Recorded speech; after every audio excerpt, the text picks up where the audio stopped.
तो नमस्ते दोस्तों, आप सभी का एक बार फिर से स्वागत है। तो आज का जो हमारा टॉपिक है वो है कि कंट्रोल नहीं हो पा रहा है, कंट्रोल कैसे किया जाए। तो दोस्तों, कुछ चीज़ें होती हैं जो कि आप करोगे तो ही कुछ होगा, और कुछ चीज़ें ऐसी होती है जो आप नहीं करोगे तो वो होगी। जैसे मान लो कि अगर आपको खाना खाना है तो आपको हाथ से खाने को तोड़ना पड़ेगा, वो फिर मुंह में डालना पड़ेगा और फिर आपको चबाना पड़ेगा, तभी आप खाना खा पाओगे। तो ये हो गई वो चीज़, वो काम है ये जिसमें आपको कुछ करना पड़ रहा है। लेकिन कुछ ऐसे काम होते हैं जो आप कुछ भी नहीं करोगे तभी होते हैं। तो उदाहरण के लिए, जैसे अगर आपको सोना है, नींद में जाना है, तो आप जब तक जितने चाहे कोशिश कर लो नींद में जाने की, आप नींद में जाने की जितनी ज़्यादा कोशिश करोगे उतनी ही नींद मुश्किल हो जाएगी और आप सो नहीं पाओगे। तो जब आप सब कुछ छोड़ दोगे कि नींद आए तो भी ठीक, नहीं आए तो भी ठीक, मैं तो बस पड़ा ही रहूँगा बिस्तर पर, तो हो सकता है आपको 1 घंटे बाद या 10-15 मिनट बाद नींद आ जाए। तो ये मैंने इसीलिए कहा कि जिससे हमें समझ में आए कि जो कंट्रोल जैसी चीज़ है वो भी नॉन एक्टिव है। आप नहीं करोगे तभी वो होगी, आप जब तक कोशिश करोगे तब तक वो नहीं हो पाएगी।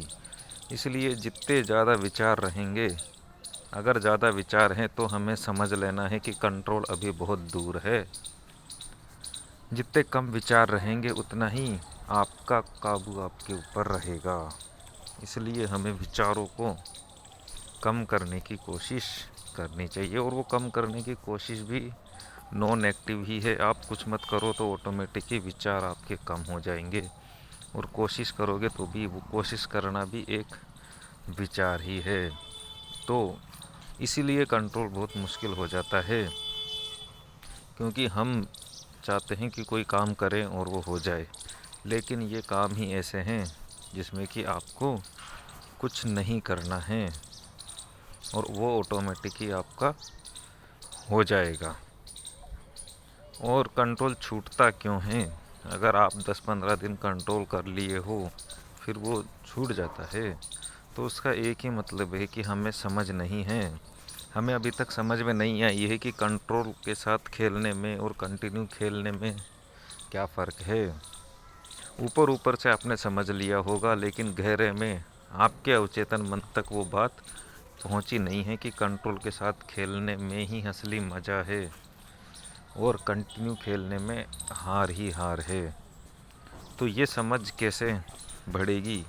ये समझ तभी बढ़ेगी जब आप गलतियों को लिखना चालू करोगे और बार बार दोहराओगे कि ये गलतियां मैं अब से नहीं करूँगा। उसे बार बार आप लिखोगे तो रिपीटेशन करते करते वो आपके अवचेतन मन तक पहुंच जाएगी, और फिर इसी के सहारे आपकी समझ भी बढ़ेगी।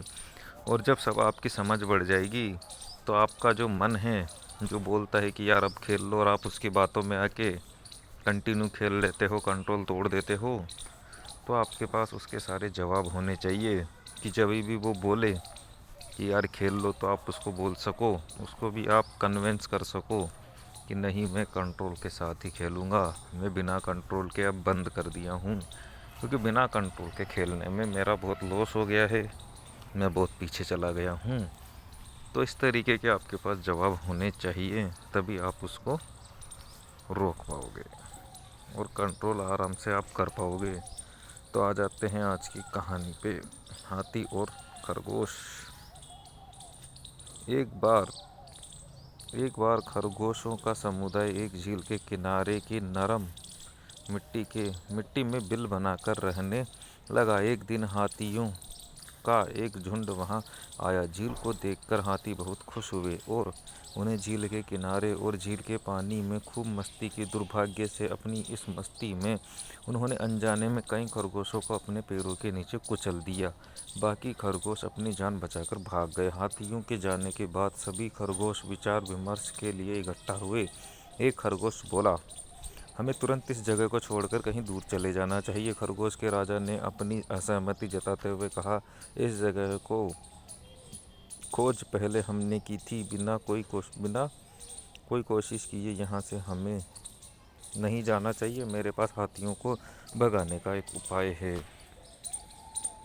देखते हैं क्या उपाय बताता है।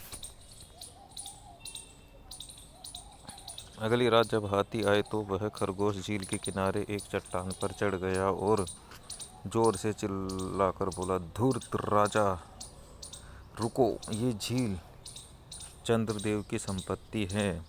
वह तुमसे बहुत नाराज हैं क्योंकि तुमने कल कई खरगोशों को घायल किया। कितने खरगोशों को तुमने अपने पैरों के नीचे कुचल दिया। मैं भगवान चांद का दूत हूँ। उन्होंने मुझे झुंड को यहाँ आने से प्रतिबंधित किया है। हाथियों के राजा ने कहा, अगर तुम सच में भगवान के दूत हो तो तुम्हें ज़रूर पता होगा कि चंद्रदेव कहाँ हैं। खरगोश हाथियों के राजा को झील के एक कोने में लेकर गए और पानी में चांद की परछाई दिखाई और बोला, वो स्वयं यहाँ हैं ताकि वे मृतकों के परिवार को सांत्वना दे सकें। हाथियों के राजा ने चांद की परछाई का अभिवादन किया और अपने झुंड को लेकर वहाँ से चला गया।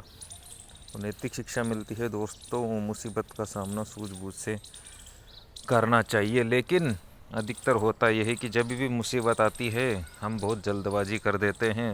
एक दो बार अगर हम गेम हार जाएं तो हमारा दिमाग काम करना बंद कर देता है और हम जल्दी से 2-3 बेट बड़ी खेल के अकाउंट ज़ीरो करा लेते हैं। तो मुसीबत का सामना आपको सोच समझ के करना चाहिए। नियमों को तोड़ोगे तो सज़ा मिलेगी ही।